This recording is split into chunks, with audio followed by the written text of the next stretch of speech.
On écoute Stromae avec l'enfer. Oh, non mais lui, Un morceau qui parle de la santé mentale chez les artistes. pour moi, c'est un mec en dehors de tout. Mm. Je l'adore. J'ai un respect, un profond respect pour son univers, pour ce qu'il est, pour ce qu'il assume, et puis pour ce qu'il fait, quoi. Je veux dire, il est le seul à faire ça. Enfin, du début, tout le monde l'a vu. Hein. Je suis pas la seule. Je pousse des portes ouvertes, mais ce mec-là, il va aller très très loin, et il aborde des choses dont personne ne veut parler en réalité. Oui. Et c'est vrai que tu sais, même me concernant, puisque je peux parler que de moi, je me demande comment je suis déjà encore debout. Je me suis pas drogué, j'ai pas bu, j'ai pas. La réponse, c'est ça. Hein. Mais non, mais voilà, c'est un univers où c'est tellement dur et c'est tellement difficile quand t'es une femme. Mais c'est ce que je voulais savoir, c'est qu'en fait, quand on regarde les yéyés avec des années de recul, et on voit quand même des jeunes qui avaient entre 16 ans, 17 ans, qui étaient complètement insouciants, qui rapportaient énormément d'argent, qu'on voyait partout. Et qu'on créait ce qu'est ce métier aujourd'hui. Qui ont créé ce qu'est ce métier aujourd'hui, mais il y avait également des femmes qu'on objetisait. Oui, il y avait bien ça. Sûr. Ah mais bien sûr. Bah alors là, il y avait pas. Là, on parle de la femme aujourd'hui, mais alors là, à l'époque, on était des choses de rien. Quoi. On était là pour chanter, pour se taire. Moi, je me rappelle avoir fait une télé. Et on parle, tu sais, on parle beaucoup en ce moment des hommes, des relations avec les hommes et tout. Moi, je me rappelle avoir fait les Carpentiers. Il y avait Sylvie, il y avait moi, on chantait. Il y avait Johnny, Eddie et Sardou, je crois. Et ils ont dit, les mémères, rentrez vous coucher. Maman, vous pouvez rentrer à la vaisselle. Mais c'est l'époque. C'était l'époque. Et quand tu dis ça, tu imagines aujourd'hui ce que ça serait, quoi. C'est pour ça que je pense nous les filles, on a beaucoup participé, on en a pris plein notre tête.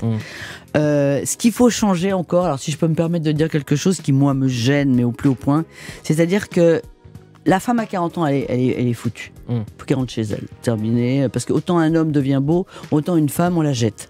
Et ça, c'est pas possible, quoi. Tu vois, une carrière comme la mienne, comme celle de Sylvie, comme celle de Françoise, comme celle de femmes qui ont tenu, parce que je suis désolée, mais on a fait les mêmes carrières qu'Hallyday, que Mitchell, que Julien Clerc, que ces gens-là. Quoi. Juste, je tiens à préciser quelque chose. Carrière mondiale, c'est pas donné à tout le monde. Oui, bon, d'accord, mais oui, c'est vrai, mais bon, oui, bon. Si on dit des Français aux États-Unis, on demande des noms de Français. On va entendre Daft Punk, on va entendre DJ Snake, on va entendre Sheila. Voilà ce qu'on veut entendre. On va entendre Stromae aussi, mais il est belge, mais il est francophone. Oui. Et on va entendre Youssou N'Dour. D'accord. Bon, alors, qu'est-ce que je fais là? Je fais. Mais non, mais c'est vrai, c'est la vérité. Non, mais ok, d'accord. D'artistes français ou de francophonie. Oui, d'accord. Bah, tu sais quoi? Ça m'ouvre pas les portes pour autant. C'est-à-dire que on reste des vieilles. Je suis désolée de le dire, c'est comme ça, alors que moi je suis plus jeune que tout le monde et que j'emmerde tout le monde. Beaucoup plus jeune que la plus jeune de tes copines. Non mais voilà, parce que on n'est pas dans la case.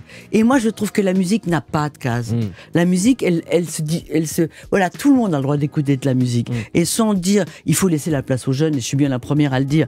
Mais de temps en temps, tu sais quoi, une belle carrière. Moi, si j'étais américaine, regarde Tina Turner, regarde Cher, regarde ces gens-là, ils sont encensés parce qu'elles sont là et qu'elles sont toujours là et que voilà, elles ont fait des Mais c'est ce qu'on est en train de faire là. Mais parce que toi, t'es là. On fait un feu d'artifice de Sheila. Mais toi, t'es un chouchou, toi. On aime la musique. On aime la musique, Sheila. Tu sais, heureusement qu'il y en a des comme toi, parce qu'il y en a plein qui ont oublié d'être comme toi et c'est triste. De qui on parle là? Moi j'ai mon goudron, j'ai mes plumes, j'ai tout ce qu'il faut. Upside Down de Diana Ross a été écrit par Nile Rodgers. Mais pas une ride quand même. Mais comme Sheila, comme la musique de Sheila. C'est juste magnifique quoi. Magnifique. C'est sorti en 1980 chez Motown. Ce qui est quand même assez incroyable, c'est le parallèle entre Diana Ross et vous. C'est des morceaux qui ont été produits à la même époque. Et ça a été l'époque, je pense, la plus créative de Nile Rodgers et de Chic. Et il a un côté spirituel également quand il compose. Quand on prend les lignes de basse de Chic, quand on prend... Alors, les lignes de basse, c'est Bernard. C'est Bernard, mais de tout ce qu'il faisait, on prend la naissance d'un grand morceau comme ce qu'a fait le Sugar Hill Gang dans le hip-hop. Ça vient de Chic. Ça vient de cette époque-là. Et ça a donné une énergie au monde entier, en fait. Mais bien sûr, parce qu'en plus, tu sais, moi, quand je les ai connus, bon, ils avaient déjà fait le Fric, ils avaient fait 2-3 gros tubes, mais ça restait un groupe noir, funk, qui était pas, qui avait des chansons qui avaient marché, mais qui n'avaient pas la reconnaissance qu'ils ont aujourd'hui, parce qu'on était encore un peu coincés, puis c'était du funk, c'était, tu vois. Et quand tu vois l'ampleur que ça a pris et que... voilà, ce qu'ils ont amené à la musique. Je dis ça, des gens, c'est des gens qui, quoi qu'il arrive dans 50 ans, t'écouteras toujours ça en disant, mais putain, les mecs, c'est des génies. Et leur musique traverse plus le temps que les numéros 1 de l'époque. Ah bah bien sûr. C'est ça qui est dingue. Mais bien sûr, parce que c'est rythmique. Tout est rythmique et il y a une espèce de... Et puis c'est arrivé au moment où il y avait cette espèce de folie, de libération du disco. C'est arrivé juste après, ça a modernisé et ça a tué le disco en même temps, parce que le disco, il a pris un coup derrière la cravate après ça, tu vois, parce qu'ils ont funky le truc. Et d'un seul coup, c'est devenu... Enfin, bon, voilà. Le disco, ça vous a saoulé un moment, Sheila? Bah, c'est-à-dire que le disco pur et dur, au départ, c'était vachement bien. Parce que c'était... ouais, il y a des Moratti, il y a quand même des gens qui ont écrit des trucs... incroyable. Attends, mais bien sûr, comment il s'appelle je trouve pas son nom. Moroder, non mais il y a eu plein de gens. Non mais je pensais à un Français suisse d'ailleurs. Bon, enfin ça va me revenir, c'est pas grave. Et les femmes... Où sont les femmes? Nani, nani, nani. Patrick Juvet. Voilà, c'est ça. Oui. Il a amené plein de trucs. C'est des gens. Patrick Juvet, paix à son âme. Oui, mais quel gentil garçon. Bah ouais. Et donc. Moi, j'ai une super anecdote avec Patrick Juvet. Raconte. Mais il est super sympa. J'ai eu la chance de le croiser. Mais oui. Le mec est super sympa. C'est un bonbon. Ouais. C'est un bonbon. Et je parle de lui au présent, j'assume. Ouais, mais bien sûr. Voilà. T'as raison, moi aussi. Et donc, pourquoi ce que je te disais avant? On était sur le funk. Oui.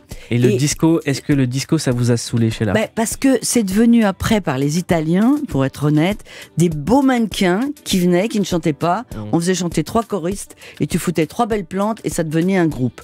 Et si tu veux, je pense que c'est ce qui n'a pas aidé le disco. Parce que c'est devenu une opération d'argent et que tout le monde avait son truc et sortait n'importe quelle Kathleen machin, truc machin et tout, qui n'étaient pas du tout des chanteuses. Alors on les faisait jamais évidemment chanter en direct. Et ça a tué, je pense que ça a tué le disco. Vraiment. Donc au final, c'est toujours le public qui ressent la sincérité. Ah mais de toute façon, tu peux pas le tromper, le public. S'il t'aime, c'est qu'il y a une raison. Alors après, que les autres aiment, on s'en fout. Et après, c'est ce que je te disais, c'est la vibration de la voix. Les gens, tu peux pas les acheter. Il faut qu'ils sortent de l'argent pour acheter un disque ou il faut qu'ils viennent payer leur place de concert. C'est tout.